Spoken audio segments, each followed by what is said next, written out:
Podcast heatwrestling.com. I'm Derek Sabato here with a very special guest on our Thursday morning, the man of 1,000 names, but one of the most recognizable faces in professional wrestling. He has been known as Hugh Morrus, General Hugh Rection, but now he's known as Bill DeMott. Bill, how are you today? I'm doing good, man. How you doing? I was literally going to try and count all the names. Well, we're going to get to all your names shortly because there is a lot that you've gone through during your time in the professional wrestling business. Just want to thank everybody for joining us here on X and on YouTube. If you are a part of the X chat, drop your questions. If you're part of YouTube, make sure you hit our poll at the start of the show. What was your favorite character of Bill DeMott's in WCW? Was it Dungeon of Doom, Hugh Morrus? Was it MIA, Huge G Rection? Or towards the end, the normal Hugh Morrus? Bill, what was your favorite character during your time in WCW? It's funny. You go 37 years or something. You start thinking about these things. I always said it was a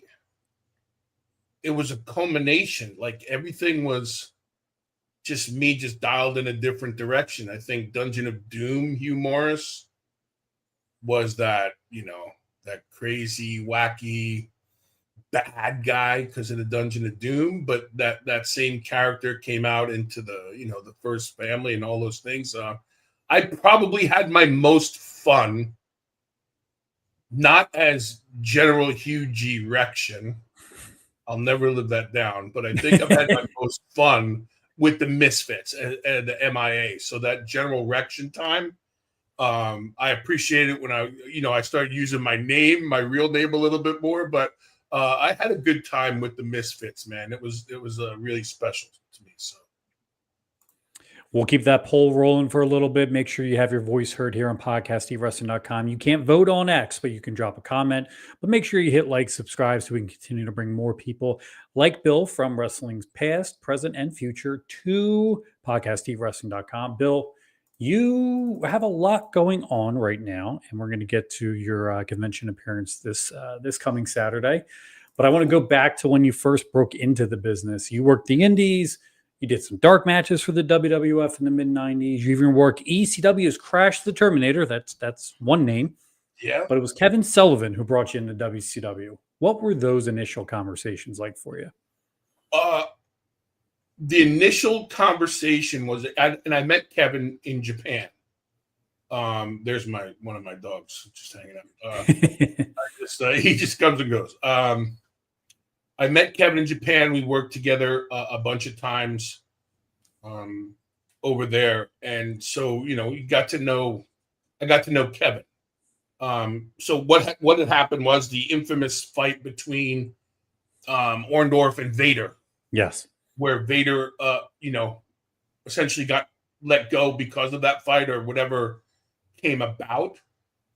Literally got a phone call at my house in New Jersey, and it went like I tell it the same way because it's vividly, it just stuck in my memory. It was Kevin Sullivan saying, "Hey, you still fat?"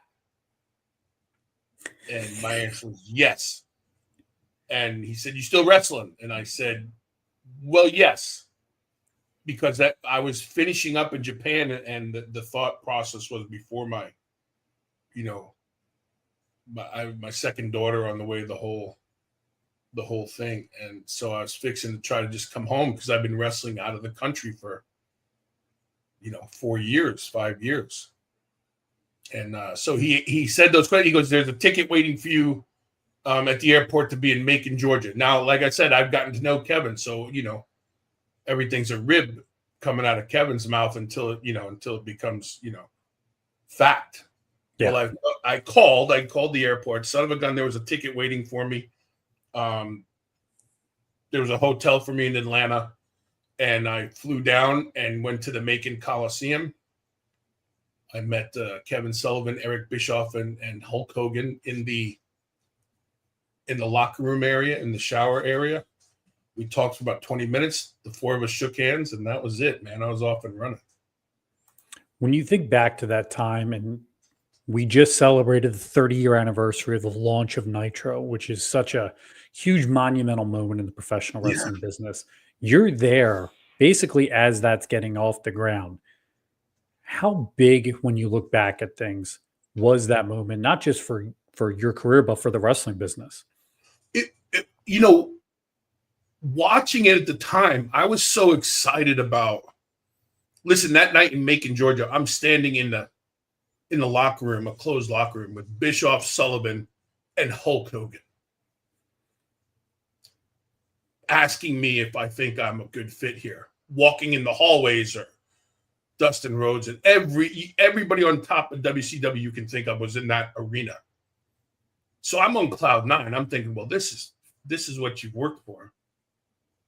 But looking back, like I literally was I was invited in right as things were heating up and really starting to take off. And you go, holy crap, I guess you don't realize till you get a chance to sit and, think about the journey. You go, wow, I was right at the doorstep when that all happened, and getting to watch it and kind of, I don't think I appreciated it as much at the time because, in wrestling, you're caught up in the moment. You're caught up in your stuff. You're caught up in, wow, this is cool. But I was like a kid in a candy store, and I'm just watching it all thinking, okay, we made it. This is pretty cool. I'm with the biggest names in the, in the industry.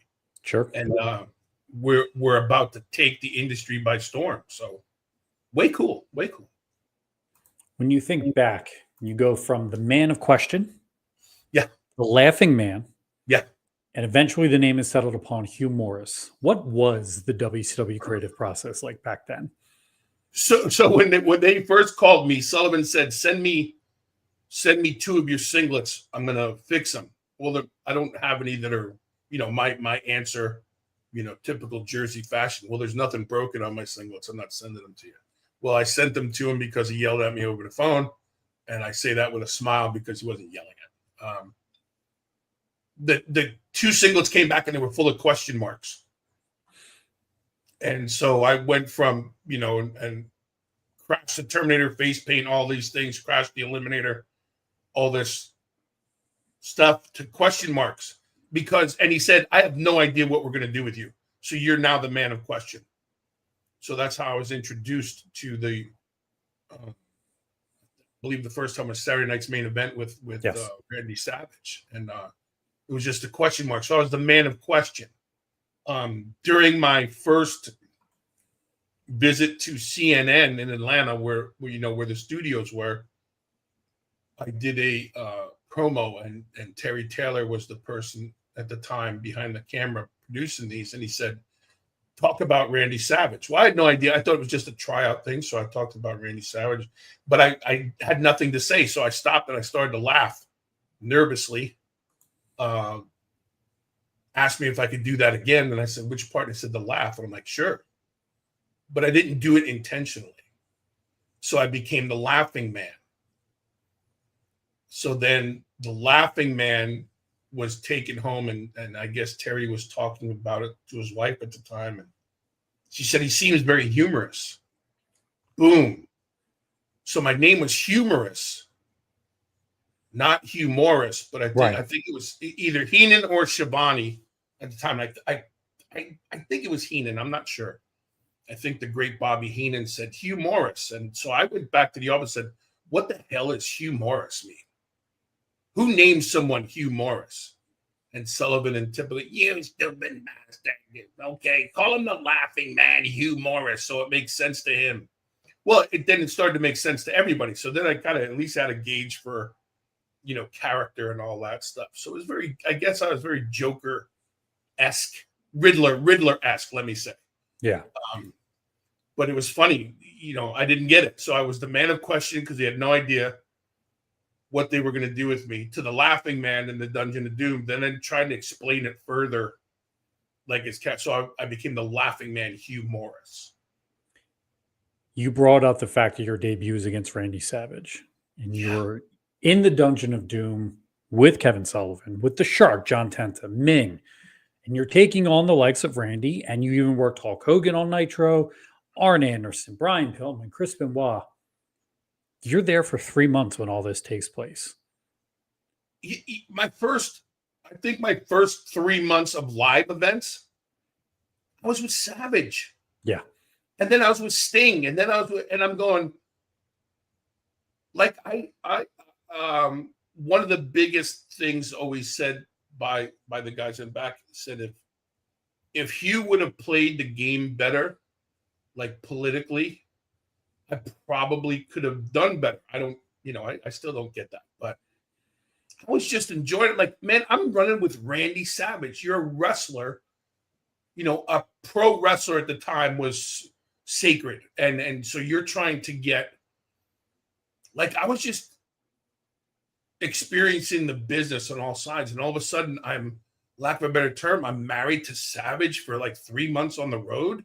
Yeah. At Savage's request, because he knew I would never hurt him. Like, I instantly he trusted me instantly after one time of working together.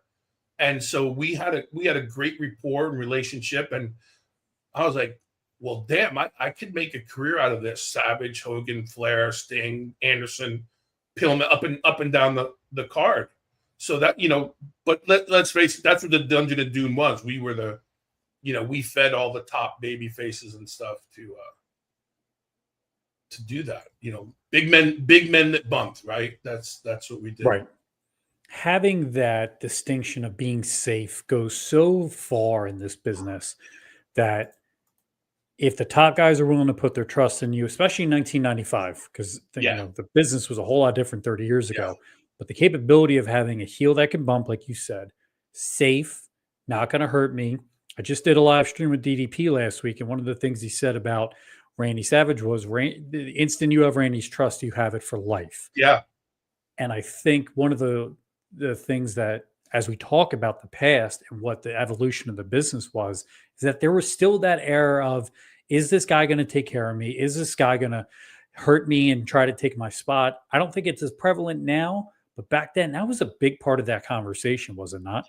Yeah, it was big. And for a guy coming from, I wouldn't say I didn't have a great deal of independent experience, because I was just fortunate I was going to territories, but it's still independent, right? And so I learned a different style in Mexico, and then I learned a different style at Strong Style in Japan, and that's where I'm coming from.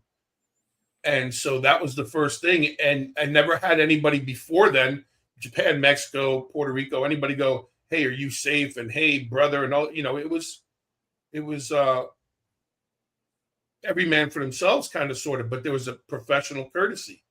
Well, these guys are, now I have Savage giving me the stamp of approval. Then I saw, and then, Sullivan having the freedom to go, okay, put Hugh with this guy, put Hugh with this guy. And the first time I ever worked with Hogan, he asked me, straight up in the back, he asked me if I could do my finish and not hurt him. And I looked him in the eye and I said, absolutely.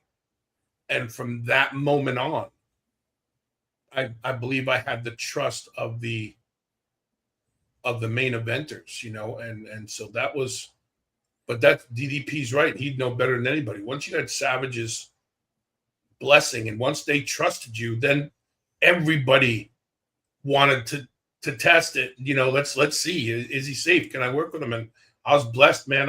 I can honestly say I've never intentionally hurt anyone.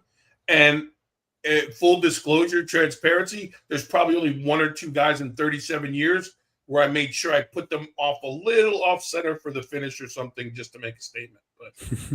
But they were definitely, receipts. Yeah, man, it was so cool to go through that. And I think now it's lost, fortunate enough to do seminars and things like that, and still travel the country and do, appearances and signings. And, we got one coming up we're going to talk about, but yes, those cats that do them now, they didn't have to go through that.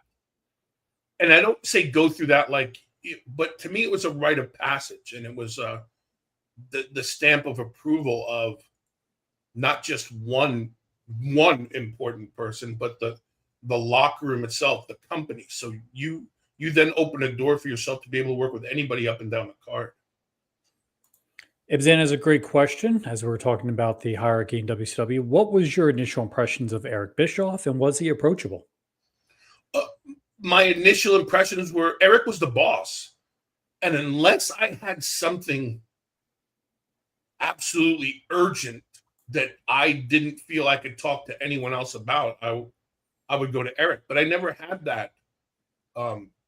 Eric was the boss of the company, but my boss was Kevin Sullivan. Um, unlike some, and I don't mean this in a bad way, unlike some, like they had to figure out who could they talk to. I had Jimmy Hart on my shoulder my whole WCW career and after, till this day. Jimmy and I are tight, and Jimmy would always drop the knowledge on me. But Eric had the unbelievable job of creating history. Don't think he set out to do that. I think we all set out to, leave an impression, but I didn't envy his job then. I did my very, very, very best not to fall into the, oh, this guy hates me, this guy this, I don't know, this guy, that political stuff was never my thing. Sure. Behind the scenes stuff. So I didn't really I didn't have a lot of interactions with Eric except towards contract time. And I'll say this, I just saw Eric in Waterloo, Iowa, just short 2 months ago. And it's great to see him all the time. And like I said, when it's all over, you start to really appreciate what people did and how they did it. But I've said this, I think, in every interview I've ever done. Without Eric Bischoff, without the Paul Heymans or the Eric Bischoffs and Vince and these men all gave me jobs. Yeah. So I have not. I'm never going to come out and go that son of a. It's not my thing. But I thought Eric. Now you look at it, he was put on the hot seat and he took the ball. Like Eric Bischoff, and with all due respect, has balls, man. He has balls. He had a vision. He had something, and he like every wrestler, he had an opportunity. He took it, ran with it, and made it bigger than what it should have been. So I think that's his legacy. But I had never, no real like day-to-day interactions with Eric or anything like that. He was always very sociable. But I wasn't in that mix. You know what I mean? I didn't. Yeah. When you think back, you're in the Dungeon of Doom. The NWO gets launched a few months later, and AOTV Productions has a great question, something I was going to bring up to you. Kevin Nash said on the NWO documentary that the NWO pay-per-view sold out was the first huge blunder in WCW. You worked that show with Nick Patrick as heel ref against Big Bubba Rogers. Looking back, and we know Kevin is very unabashed about his opinions. Yes. Was that one of the first cracks you saw in the NWO? I'm sure it was definitely in the top, put your finger in the dike kind of thing. This thing may be going. Listen, first things first, Big Kev, absolutely respect him. Think the world of him. Was always great to me, with me, and about me. And I follow a lot of what he says and does because I don't have to agree with his perspective on everything, but I sure appreciate it because it makes you think. Listen, I got involved in Sold Out with Ray Traylor, who I absolutely adore and miss, because and don't hold me to the exact thing, but I think Conan did not make it to that town. And it was supposed to be Conan, who I believe was, I don't know. I don't remember if he was part of the NWO by then or. You were correct. He was part of the Dungeon of Doom, and it was supposed to be a Mexican death match, and Conan did not make it. Right. So Eric Bischoff, going back to my interactions with Eric, here I am, Big Hugh, 350. I got, at that time I got the rubber bands. And so I had nothing. I made every TV, every pay-per-view, but I wasn't working. Always bring your gear. Eric walked by and went, "You want to go?" Yeah, I didn't know what match it was. I didn't. Okay, Bubba. I got hit by the motorcycle at the end of that. That's all I remembered. Yeah. And then I think I was actually sent a bill to repair the motorcycle. But it was funny. Like I didn't necessarily see it as the beginning of the end for the NWO. I just thought we were force feeding a whole lot of stuff. If There that were makes there sense. there were their awkward moments where everybody in WCW was kind of a baby face and a heel, but we're taking on the major heel group. It got a little rough, but you were part of one of the biggest moments in Nitro history, which at the time we didn't know was going to be one of the biggest memories in Nitro history. It's you, it's Bill Goldberg, September 22nd, literally 4 days from today. The anniversary is coming up. Wow. You and Goldberg in 1997. I can't imagine anybody had any idea. But when you're given the task of going, here, get this guy over, and you go out there Yeah. and you do it, looking back, and it was brought up by Goldberg later on in WCW as well in one of the promos, that moment stands out and will probably be replayed forever. How does that make you feel? Really pretty cool. For a number of reasons, like, and I don't want to sound here's the funny thing, I'll say it like this. I don't want to sound like too much of a baby face, because then people go, wait a minute, the internet's wrong. But I was gonna be on TV again, I was gonna wrestle. I wasn't just gonna sit in the back and hopefully have my number picked. So then to listen to the things that Sullivan said about me afterwards in interviews and stuff, and how I was the right guy for the job. No one knew. Anybody who says, and I'll stand by this statement, anybody who says they knew that night Bill Goldberg was going to become the biggest thing in wrestling is a liar. They were trying to figure out what to do with this athletic big guy who had the it fact. When you looked at him, you knew he was somebody, right? The airport test. You knew when you walked through, he's got to do something. He plays football, he lifts weights, he's some kind of athlete. He's got this thing about him. Well, fast forward, we have this match. The match hopefully went the way everybody wanted it to go, or whatever. I think when Bill kicked out of No Laughing Matter, I think that was an uh-oh moment. Maybe we are watching something here. Yeah. But I don't think anybody realized what it was going to turn into. And I've said it for the past 30 whatever years or whatever it's been. And like, Bill's great, man. I got along with Bill famously. I didn't look at it, you do an interview and somebody go, whoa, how did it feel to be the jobber? And first of all, I don't know what that means. That term upsets me to no end, because we're all doing our job, but I think that's a terrible. I'm like, you call me a jobber against Goldberg? I'm in wrestling history.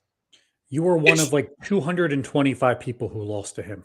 I think you're okay. And then here's my joke.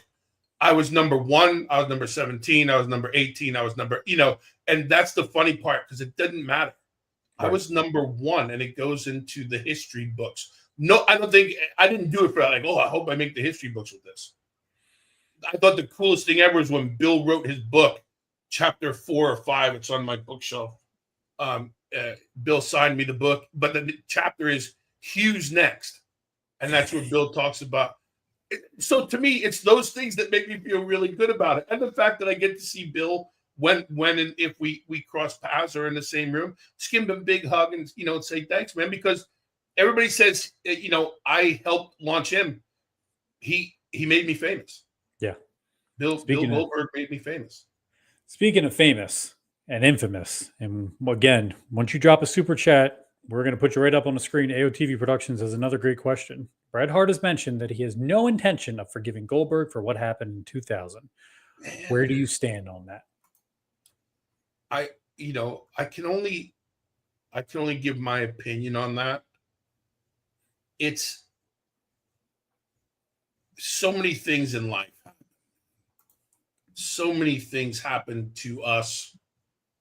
Like Derek, I would like to think that everybody who's part of your podcast and who subscribes and everything doesn't think that's all Derek does is sit in front of a microphone, right? Does that make sense? So I'd like to think that people don't just think that that's what Bill set out to do. I know Bill's apologized. I know Bret talks about it a lot. I know everybody in the wrestling community has an opinion on this. I think it sucked that someone got hurt. I think it sucked that things weren't going the way they should have for Bret. But I would say this as someone and Bret knows this from his health issues and things and family issues. there's so many things that happen in our lives that are so much more important. Some things just got to be, I'm not saying forget, but I'm a big forgive. And I know it's tough. And some people go, well, it's easy to say because you weren't affected by it. I've had 21 plus concussions. Yeah. I've been hurt. I've been this. And sometimes the first thing you always go to, especially, and Brett's old school, legendary old school wrestling. So when you got hurt, and it goes back to our earlier conversations, can I trust this guy? Can I do this? Can I do that? Brett's new in the company. Brett's supposed to be the next big thing because he's already a legend. Everything's cut short. I don't think things went the way they were supposed to for Brett when he joined WCW. But again, that's for Brett to navigate. But I would say that's a lot of energy and a lot of negativity. And if you can, I think it took a long time for him and Shawn Michaels to come to terms, right, on that whole. And everybody has their opinions on that as well. But I think, Brett, you're still with us. We're still all upright and vertical. And of all the things he's done in his career, I personally don't want this to be the thing that people remember. Well, he hated Goldberg. No, Bret Hart's done too much for wrestling and offers us too much. And I think if Bill's good in doing what he's doing and Brett's good in doing what he's doing, I personally think this could be left alone. Like, we don't have to keep revisiting this because it, I don't know. I'm not contrary to popular opinion. I'm not a negative cat, and I just don't like to see legends bashing each other because we got these young cats who feel like they can do it because that's what wrestling is, but we go down a whole different rabbit hole. But listen, they're both alive. They're both in health. You know what I mean? They're both doing well. And they're about to headline a convention together. Yeah, I just wish there was a different conversation to it. I understand never forgetting it, but man, thank God everybody's still here and doing their thing. I have a group chat with some various people in wrestling. I'll tell you off air, but we are absolutely convinced it's a work. It I didn't want to say that, but it almost has to be. Feels like it, right? It's one of the longest storylines in wrestling history it's drawing more money now and interest than it did when it happened. So yes, and there's also this mutual joke that Cody Rhodes continues to say on his podcast that he still thinks Brett and Shawn was a work. So I'm good with just giving all the work energy to everything that everybody thinks is a work. Yes. For those of you who don't know, in professional wrestling, a lot of times what you see on TV happens by circumstance. It's not every aspect of what we do in this business is scripted. So just like Hugh cutting his promo and laughing, and all of a sudden he becomes the laughing man.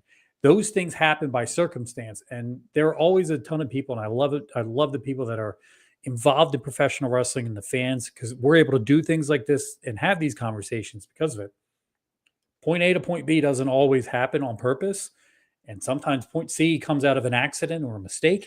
Yeah. And to me, I'm just going to keep going with the conspiracy that at some point, Brett and Goldberg are going to do it one more time. And they're going to have a big match somewhere in some way, shape, or form. Or Brett's going to be in the corner. Goldberg's going to be in the corner. And then we're all going to be like, oh, it all makes sense now. So I'm here. And then I'm here for that. Mad. They'll be mad because they got caught. They fell into it.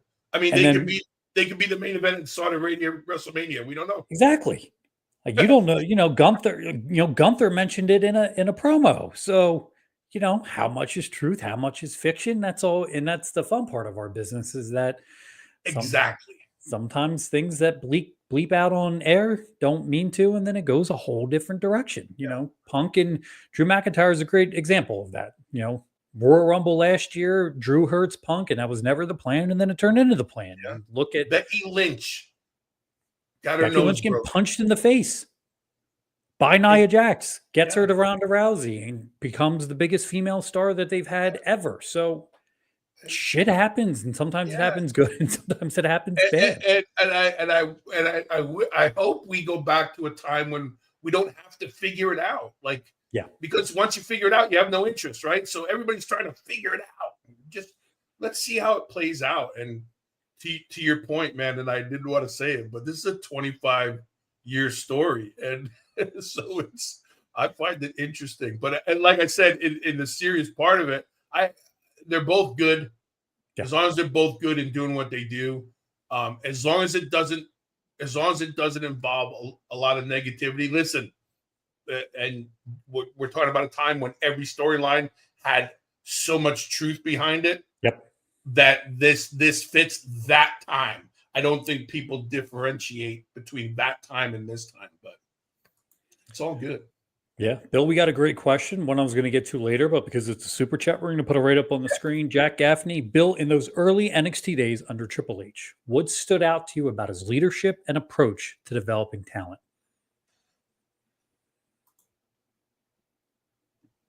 Paul has this gift of not making you believe in anything he's saying or wants to do. He has this gift of expressing it exactly the way he sees it and giving you the layout, not just going, hey, and then maybe this, maybe that. If I didn't have the conversations, the one-on-one conversations and the phone calls, the emails, and, you know, driving to towns to meet with him and catering before I came back again, if it was a phone call, I would have said it probably never would have happened. But Paul laid it out. He had a vision. Like,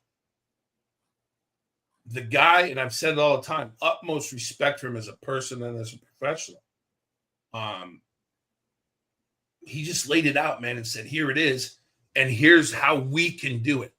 Paul has this uncanny ability to be so brutally honest that you want to hear it. And I say brutally honest because he doesn't go, and if it happens, then we can. He says, this is going to happen. I want you on board. To the talent. If I didn't believe in you, you wouldn't be here. If it's not going your way, fix it. Find someone. I'm giving you all the tools to fix it. We're giving you all these things to fix it. We're giving it to you. And that's what Paul is like, motivational wise. He should have been a coach a long, long time ago because he has that ability to interact with everyone he comes into, and he can relate because he's one of the boys.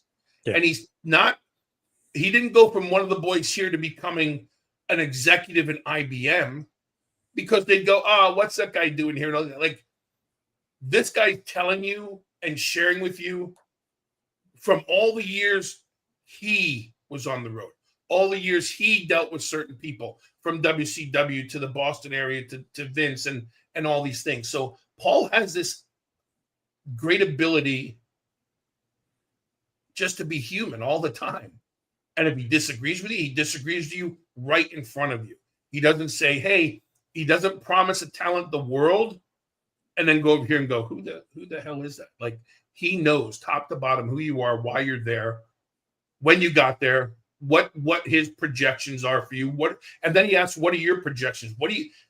I've never sat in front of a boss who said, what do you need from us? It's always, this is what I need from you. And Paul, when he started NXT, he had a plan. And the first time him and I walked to the Performance Center, we drove from Tampa and we went to Orlando. We met and we walked in this giant warehouse full of ridiculous stuff. And he had a vision. And you either believed in the vision or you didn't. And I think that's your two options. Everybody was in on whatever Paul said. And to this day, because he just gives it to you straight. He's been there. He's done that. He's not only drank the Kool-Aid, he's made the Kool-Aid. He's got the ingredients for the Kool-Aid. But he's straight up honest. Here's our playbook. Here's the plays we're running. We want you in if you want to be here. If not, thank you so much. But every talent should have felt and should feel respected, heard, and appreciated. And I think because Paul is one of the boys, or should I say was one of the boys now, people understood that he was being real with them. Going back to real and Jack, that was a great question about that. I want to go back to WCW because in my mind, when you talk about real and managing, the transition from Eric Bischoff to Vince Russo always looks back as one of those moments in WCW where could it have been saved? Was it on the path to being saved? What was the transition like when Eric left, Vince Russo took over 6 weeks later? Eric left. I think, was it Philadelphia where Russo and Ed Ferrara and Billy Correct. Banks, everybody came in. Well, everybody scattered and everybody was in their hip pockets and they couldn't eat and they couldn't do anything. And everybody wanted a meeting on day one.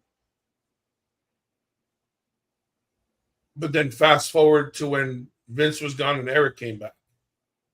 Or Eric was gone, but Kevin came back. And this one came back and everybody came back.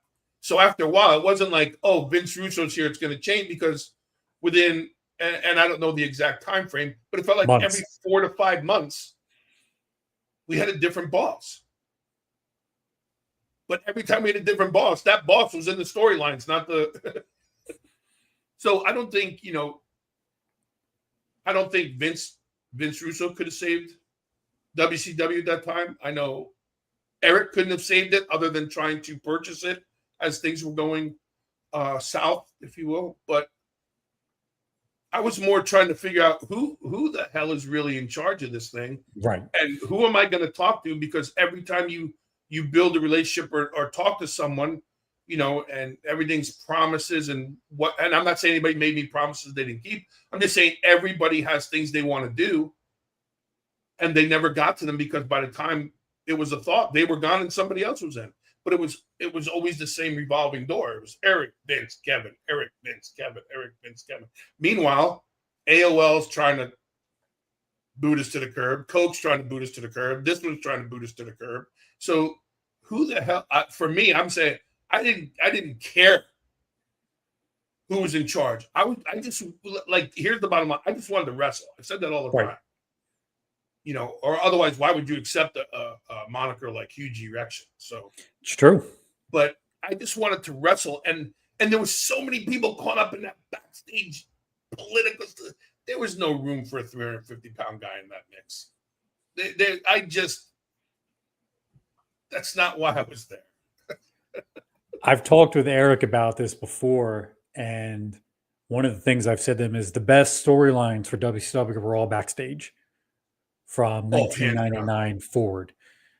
Hands down. And that should have been the reality TV show. It should have been. Do you think that's one of those things that ultimately led to the actual death of WCW? No, I think that was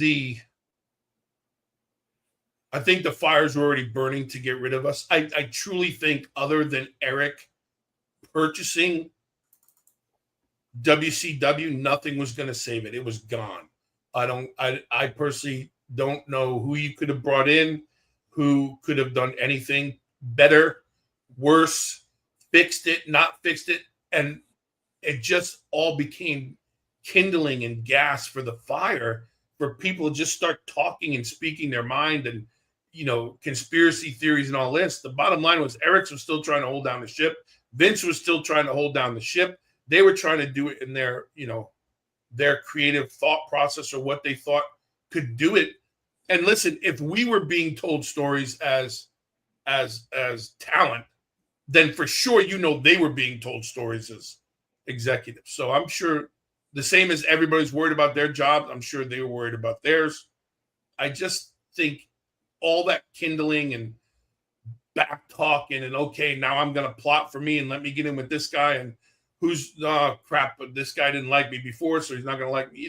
I think it was just all fuel that just kept going on the fire. And after a while, no one paid attention to the product on camera. Yeah. No one. No, the fans.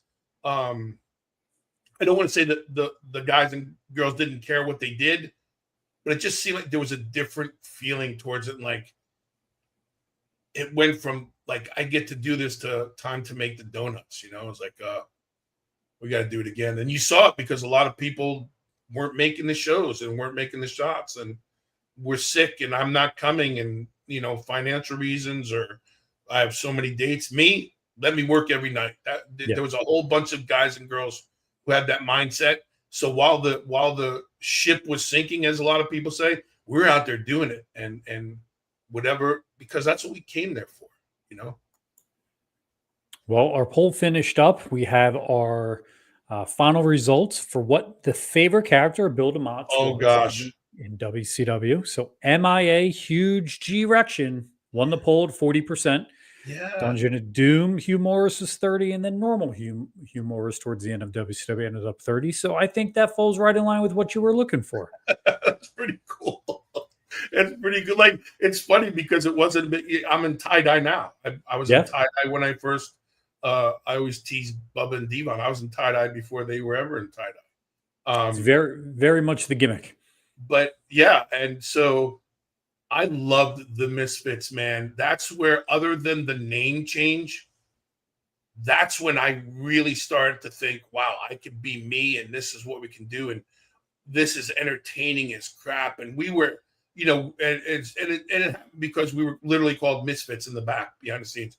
You guys are a bunch of misfits. We don't know what to do with you. Da, da, da, da. Here comes Russo with this idea of, with Booker T and all this stuff, and we'll call you the Misfits. And so much, the things that we could have never even thought about saying behind the scene. All of a sudden, Ed Farrar and Billy Banks are talking to us. We got pre-tapes. We got all these things because we were having fun. And guess what? We weren't doing? Complaining. And here's where I get in trouble in the social media world, but it's the truth. Here's what we weren't shit disturbing. Well, why does it have to be that? Why can't we? No. Oh, I'm sorry. You want me to stand alongside Hulk Hogan as a baby face? I'm sorry. You want to be next to DDP fighting the Steiners? I'm sorry. I can't do that because General Erection, that's not his character. General Erection didn't exist. Hugh Morrus was the character, and my whole thing was to have fun and hopefully do some cool stuff and things like that. So, other than the name, because the terrible part about that gimmick was, and I wish I knew someone who could verify this because I only have what I know. Right at that time, I saw a prototype for an action figure, and because I had the 8x10s. Mm-hmm. I made some baseball cards and stuff like that, a video game or something, but there was going to be an action figure. Then they went to the General Hugh G. Rection thing. Can't put that and I was literally told, we can't put that on the shelf. And of all the things in 37 years, like, I'm a grown man. I consider myself a man's man. I don't, you look in the background, I got some things I really like. I'm a collector of things. How cool. Just for me, just one, like Mattel seated on what was it, Walmart or where they were selling all the Toys R Us or something like that. And it's just my only gripe against General Erection was it wasn't marketable. So have you had one made? No. Ever? No, ever. Ever. So what I did was I changed my email address to Hugh G. Rection. So every time the office emailed me or I emailed them back or someone else, and then they finally said, Bill, we really need you to change this email address. I said, but that's my name. That's what everybody knows me as. But having to go home and tell my parents, listen, this is a one-time thing you're about to see on a pay-per-view. Please don't read into it. It's never going to happen again. And then it was there for freaking a year. But I mean, I know some guys who make figures, so I'll. It's Brian Clark, Adam Baum, who I absolutely think the world of. There's some guys, nowadays with wrestling making this big comeback, and there's been some people who have reached out to do some things, and I'm so blown away and grateful for it. I'm like, wait, I've been gone a hot minute, but someone thinking of that, and I just think it's cool. I have somewhere in the back the guy. I don't mean to say the guy, but I forget his name. He ran the merchandise WWE. And before he left, he came to the office at the Performance Center and handed me this box. It was the talking. Where the heck is he? He's somewhere. Anyway, he's the talking. Press the button. He has 3 phrases, and he made one just for me with all my tough enough sayings in it. And like, to me, that's the coolest thing in the world. Like, I think it'd be great if everybody got to see it, but it's just kind of that memory that I get to keep. So, yeah, General Erection holds a special place in my heart, but not in my wallet. Yeah, I'm sure of that maybe we can fix that soon. Jack's got a good question. Any good Vince McMahon stories? I'm assuming he means McMahon because he said Vince, maybe Russo. Any Vince McMahon or Vince Russo stories? Let's see. Vince McMahon story. Here's one that I can tell, and there's no way anybody gets offended but me. Okay. I was brought in with the greatest coach ever, Jerry Briscoe, who was my producer, agent, whatever. I don't know, whatever we called him back then when we could still say things. Jerry was my guy. Jerry and I were pulled into Vince's office. Vince was sitting there, so serious, and he goes, "You know what we need, Jerry?" I'm sitting right in front of Vince. Jerry's to my, let's say, my right. Here I am. And Vince is gone. "You know what we need, Jerry? A guy who can destroy people and then laugh. You know, have this crazy demeanor, but then laugh." And I'm sitting there going, That's what I do. And so Jerry's sitting there, and Jerry, "Yeah, boss." I said, you know what I mean? And then he'd look at me, and I'm like, "Sure." So we another 5 minutes. He goes, "Okay, let's do it." And he got up and left. And I looked at Jerry, and I'm like, and Jerry just gave me the, don't say, just Jerry and I start walking down the hallway of the arena. We're getting ready to work. And I finally couldn't take it. I was, "Mr. Briscoe, what the hell? I don't understand." "Me neither, kid. Let's keep going." I said, "Okay." 2 minutes before I went out, one of the creative guys handed me a knock-knock joke book. Vince wants to hear you tell the knock-knock joke and then go rip the guy's head off. Okay. That's my funny story. I went my whole career, not my whole United States career, as Hugh Morrus and all these things. I came into WCW, bought WCW. I was one of the first people in that first group of 10 that you brought in. That's a whole different conversation. Somebody clearly knows what I've done for the past 7 years. And there's Vince going, "You know what we need?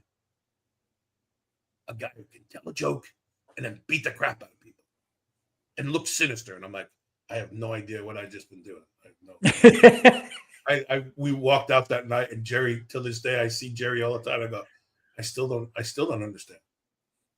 So to me, that was funny. Like, I'm not sure if he was seeing if I was going to snap or if I was going to have something to say. And I just sat. I was literally dumbfounded because you can hear people tell stories. You go in with one idea and you're coming out dressed as a zebra. Vince say, "No, black and white stripes," another, and that's the way I felt. I went in going, okay, this is my chance to one-on-one with Vince. And then I've got the great Jerry Briscoe with me to back me and give me support. And we left there going, what just happened? What just So we lost the name Hugh Morrus. We went to Bill DeMott, but we want you to be Hugh Morrus. And so it was really, that's my crazy Vince story. One I feel like I can tell. That's one of the crazy ones. Yeah. Yes, I believe that we have a lot more to discuss in terms of everything else that's happened in your career. I have I have a list full of stuff to ask you that we're not going to have time for. So hopefully we can do this again soon. But we got a part 2 coming up for sure. Yes, we do. Before we go, I want to make sure that we cover this, the Carrie Ann DeMott Foundation. Yeah. Tell wrestling fans about that, what it is, and how we can help support it. So really, really quickly, and thank you for this opportunity. Sure. Because there's a lot of people who I continue to meet, and they ask me what I'm doing, and because I've been doing it, I just naturally assume somebody knows. My youngest daughter, my middle child, Carrie Ann, was coming home from her boyfriend's house, October 10th, 2015. She was hit head on by a repeat DUI offender, and she was instantly killed. So my daughter was taken by a DUI driver. It'll be 10 years, next month, couple weeks. In that time, I stopped everything. I just resigned from NXT, and then 3 months later, my daughter's taken from me. 4 months, whatever the final number was, and I had to figure out what to do for my family, with my family, what to do without my daughter.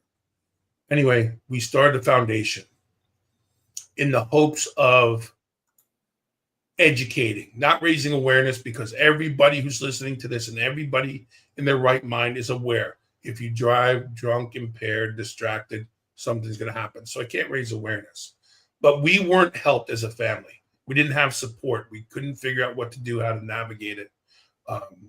Nothing. Top national organizations in the country, nobody wanted to assist, support, or at least guide us. So what do I do? As a dad, I knew what my daughter was going to do, what she was trying to do, who she wanted to be. I stopped everything. I have not worked. I think people need to understand that.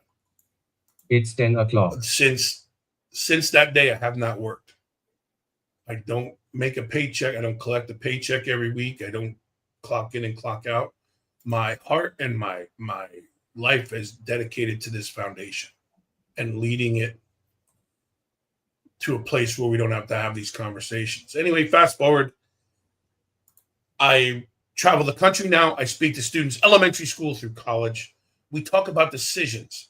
Here's why I feel comfortable saying this. We talk about social media, bullying, texting, and then the driving impaired and all those things that follow. Well, who better to give you an opinion, a real life opinion, not just read stats on the board or Google something and then make a slide. You got the guy who's been through the social media, the bullying, the texting, all these things, and then this tragedy. So we travel nationwide. To date, I think we're over 250,000 students. We work with law enforcement nationwide, motivating them and asking them to continue doing what they do. When I'm allowed, I speak to legislators, senators, and representatives. We started a victim services program where I became a victim's advocate to work with families who have been struck by this tragedy as well. So everything that I do now is somehow connected to the Carrie Ann DeMott Foundation and the people we work with and work for. Everyone's 100% volunteer, and we just keep pushing. And thank you. That's the hashtag, is no more empty seats. So no one else has to go to school and there's an empty seat in the classroom, empty seat at church, empty seat on a ball field. Most importantly, because it happened to us, we don't want no more empty seats at the dinner table. This has been going on 10 years, and it's like yesterday. And every day I relive the day my daughter was taken. Every day my son, who's now 16, who was 6, remembers my oldest daughter, my wife, my mom, my brother, the people that she grew up with. And so sometimes people see me on social media and I'll always talk about drunk driving. Sometimes that happens to be a professional wrestler. Sometimes it's somebody I respect. And sometimes it's just somebody. So it doesn't have to be professional, right? It's NBA and Major League Baseball and football, and just in general, people making decisions that are affecting more people than they understand. But DUIs are what I focus on now, and hopefully changing laws and working with families that have been affected. But always bring it back to a positive thing. I always said I could not go in front of 1,500 law enforcement officers and speak at these state conferences if I didn't have that wrestling background. I learned a lot in wrestling, and there's a lot of life lessons. And one of the things was working with people and what works and what doesn't.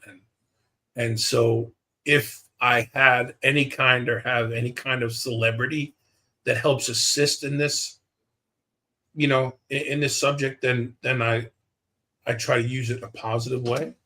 But without wrestling, I wouldn't have the guts to do it. I think wrestling helped me conquer a lot of things, public speaking and just, navigating different personalities and things like that. So when you're standing on the Senate floor, they're not as tough as a wrestling crowd. So I kind of, That's I've true. been well prepared. But so the foundation, that's what we do. Like I said, 100% volunteer. We survive off of donations and sponsorships. We have 3 big events a year.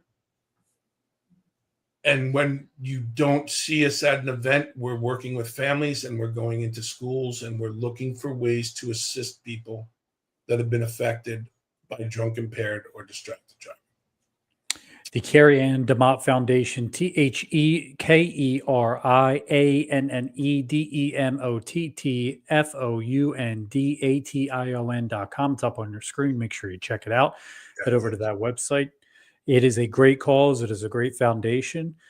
Bill, one of the reasons we have you here today is because you're going to be up in my neck of the woods in Parsippany, New Jersey this weekend at the 90s Wrestling Con. It is not just going to be you. You're going to be there with Raven, Perry Saturn, Mo of Men on a Mission, Oh Missy my Hyatt, gosh. Steve Blackman, Butterbean, Tatanka, Terry Runnels, fellow Misfit in Action member Chavo Guerrero Jr.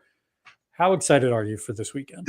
Listen, all those great names, I know them. I think Barry Horowitz is going to be there. Yes. Like, there's so many people. That's the beauty of these wrestle cons. And when people get together, like, it's people you haven't seen in years, but you just go right back to the good stories. I've never been to one where someone goes, "Hey, this sucked," and this. No. Oh my gosh. One, we're alive, we're hugging, we're saying hello, we're catching up.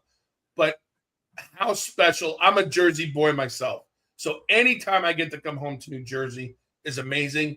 But this will be the first time I see Chavo Guerrero in person in many, many years. And This is what excites me, because and I think a lot of people in wrestling will tell you there's friendships you make on the road. And then once you're not on the road, they kind of dwindle away. This is my guy. The Guerreros are my people. And I love Chavo. Shout out to my man, Tommy Fierro, who I've known since he's a 12-year-old pain in the neck kid who loved wrestling. Promoter. Who's now one of the best promoters in the country and just preserves professional wrestling. So shout out and much love to Tommy. Looking forward to seeing him, the crew, and everybody there at 90s Con, because I really do have a good time with that stuff. And I'm amazed at the things that the fans or other people remember. Hey, remember when you did this? And they go, no. But they tell you everything you did. You go, wow, that's super cool. I grew up in South Jersey. Tommy's been running ISPW. I'm 40 this year. I remember ISPW running the Wildwood Convention Center in the late 90s, early 2000s, and being like, what do you mean there's wrestling that's not the WWF or WCW or even ECW at the time? And then I remember hearing about Tommy Fierro and being like, he's 16.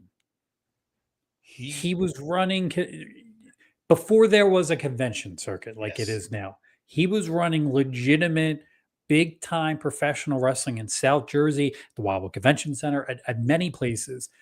And it's just like, what am I doing with my life? I'm 14. Can I do this too? And Tommy's one of the reasons I broke into the business. He was one of those guys that, I want to do this, and how do I do this? And Tommy was just like, you just do it, and you try to make connections. And Tommy's been doing it 30 years now, which is crazy. Which is silly, because that means I'm 30 years older than when I met him.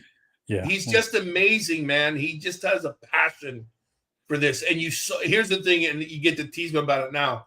You saw it when he was a kid, and I would pick him up and bring him to the shows with me, or then after maybe go to a diner where there was other, wrestlers around, not realizing this guy knew more about the business I was in than me, and I'm in it because he's just a true fan, as someone who respects it. And the fact that he's been doing it for so long. And so whenever Tommy reaches out and goes, hey, Bill, I'm thinking about this thing, whatever it is, I'm in. Like, whatever you need me for, I'm in. He could send me a box of 1 million pictures and go, Bill, any chance you sign it? Just send them, I'm signing. Anything for Tommy Fierro. All those guys grew up around the same time. Crowbar and Mike Moraldo and all those guys. I think the world of them, utmost respect. But I'm looking forward to seeing everybody at 90s Con, all the guys and girls, but especially the fans, and getting home to some good New Jersey food in the process. Next Saturday, September 27th at Parsippany, PAL, 33 Baldwin Road, Parsippany, New Jersey. It's from 10 to 4. Visit 90swrestlingcon.com. That's 90s, the numbers, 90swrestlingcon.com. You will not be conned. You will have a great time.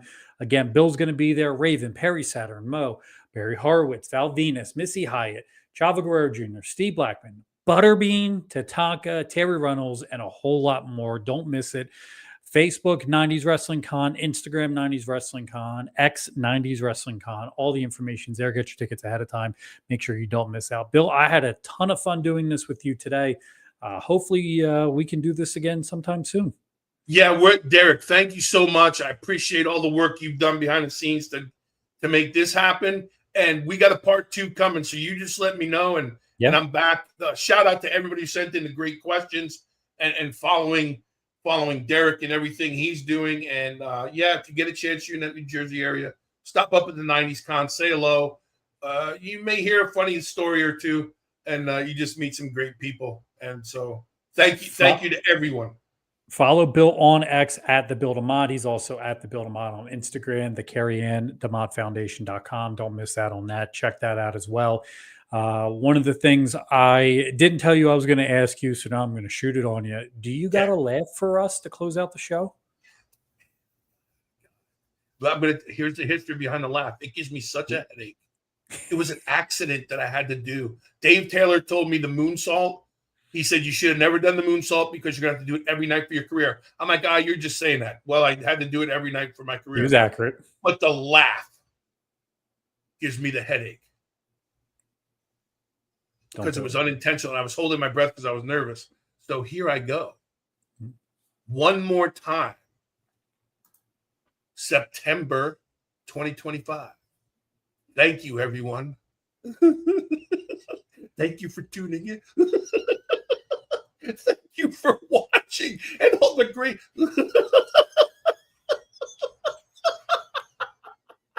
Thank you. Can't top it. Thank you, everyone, for joining us here on X and YouTube. Follow us, hit like and subscribe on podcasteatwrestling.com, and we'll see you the next time. Thanks very much, everyone. Have a good one. Thank you, brother.